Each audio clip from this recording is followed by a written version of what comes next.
Greetings, my friends. Thank you for watching this video, and if you would be so kind, please subscribe if you like what you see. Help our channel to keep growing and keep fighting the war to save pop culture. Together, we can end this destructive conflict and bring order to the galaxy. Enjoy, and thanks. There really is no way to overstate the damage done to Disney yesterday when journalist James O'Keefe released a bombshell of an expose about alleged illegal and discriminatory hiring practices at the Walt Disney Company. Disney gets crucified in an undercover sting video that not only exposes what appears to be discriminatory hiring practices at Disney, but more broadly, it exposes the hypocrisy of the woke movement, which is just racism 2.0. Same racial hatred, different vanilla flavor. Although many of us who speak out about this issue are routinely slandered as racists, I and most people watching this video right now understand that racism is wrong regardless of the color of the target. And it's appalling to those of us who have been exposing this racist hypocrisy for years, the realization of this simple truth. The woke solution for racism is always more racism. And as more and more revelations come out about these practices in Hollywood, because believe me, my friends, it's not just Disney, the more people will come to realize the ugliness there, brazenly masquerading as virtue. Thanks to James O'Keefe, we now have what appears to be a confirmation of what we've suspected for years. Disney discriminates against white males. These are serious allegations, my friends, or rather, I should say confessions, because the source of this disclosure was not some muckraker, but a guy recorded on what he thought was a date. And here's the catch. That guy was a Disney senior vice president, and his date was an undercover spy recording every word he said over glasses of wine. Have you heard the old phrase, in vino veritas?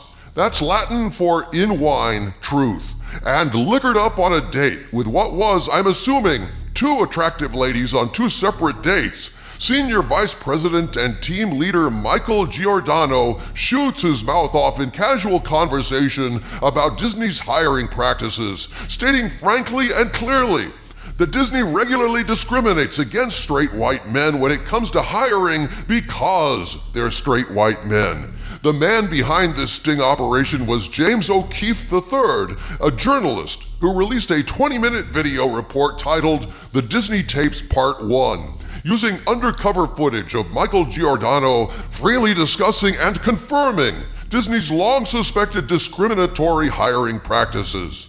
Back in the days when racism was rampant and open, restaurants and businesses would put out help-wanted signs with the proviso, ethnics need not apply.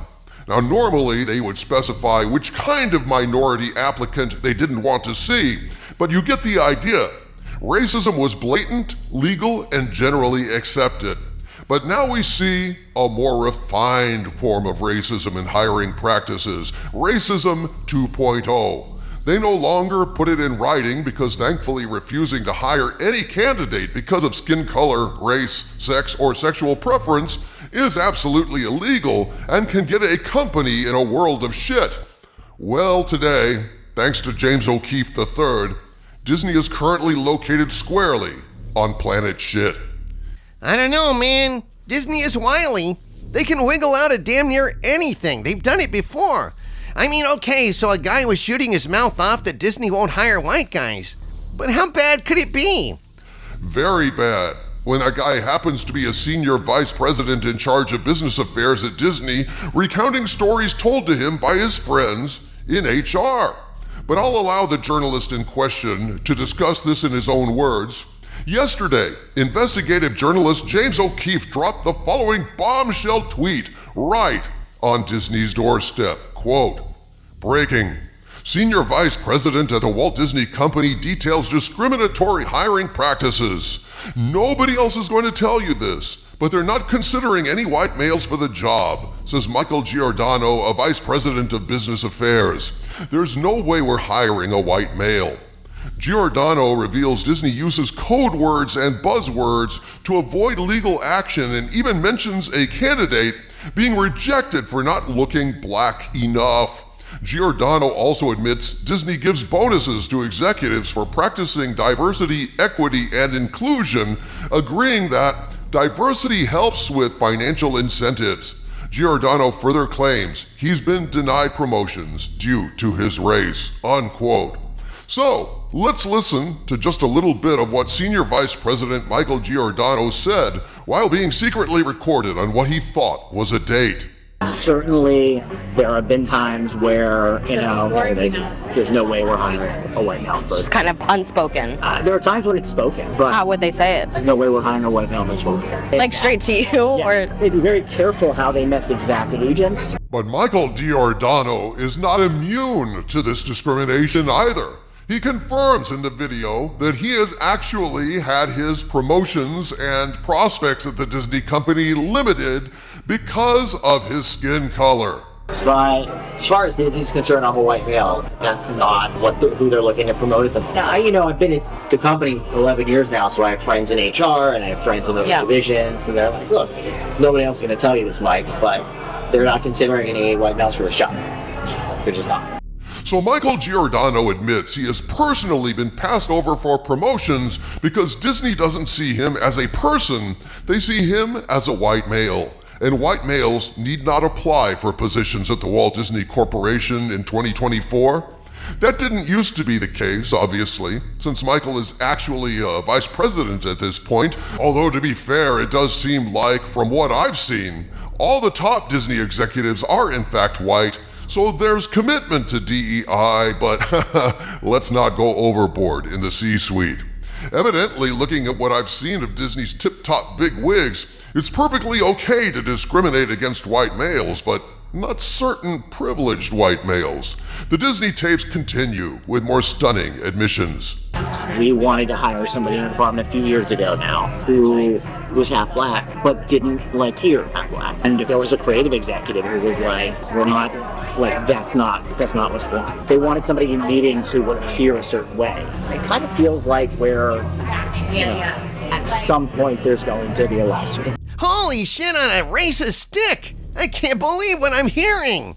So Disney not only discriminates against white people, according to Senior VP Michael Giordano, they also discriminate against people of color who aren't dark enough? Seriously? That's incredibly racist! And dehumanizing. Racism is an ugly thing. Discrimination is an ugly thing.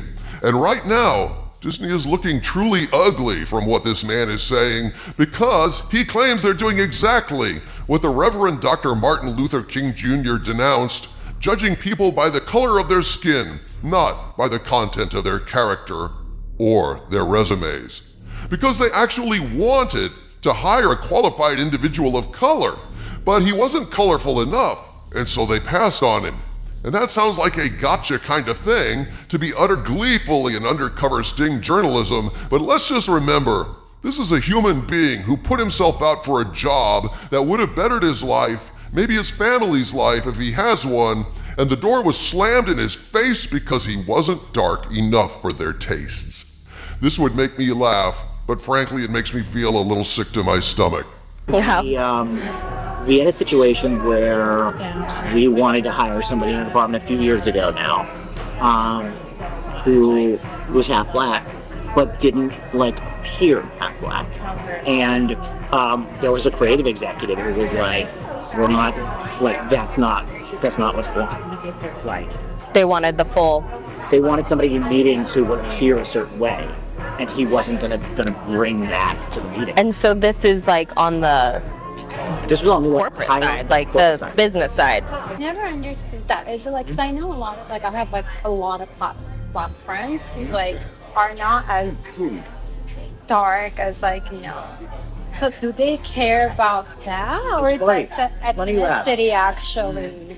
They say they don't care about it, but the truth is, to some extent, they do. If you're mixed, right, you don't look black at all, which sometimes happens. Yeah. Then they're like, oh, I'm not so sure.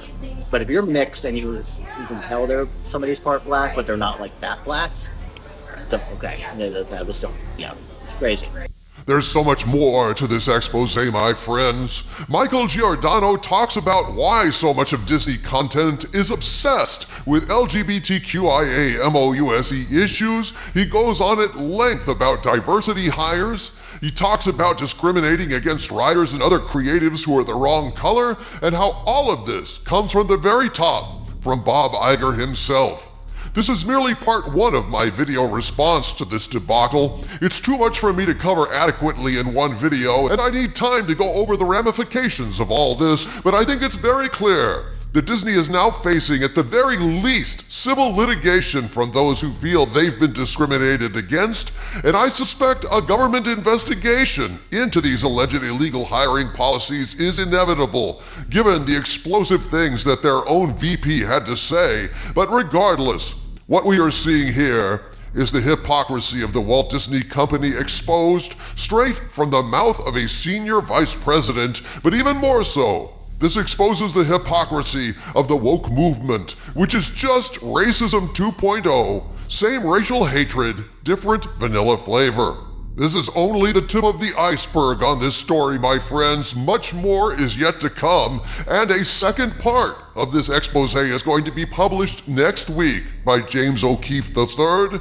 Stay tuned. I will be there bringing my analysis to you.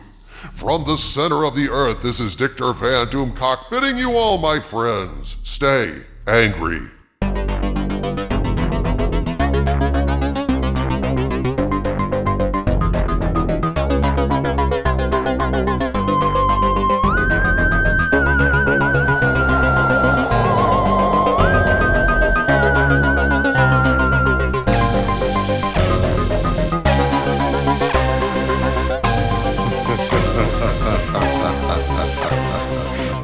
Ha ha ha ha ha ha ha ha ha ha ha.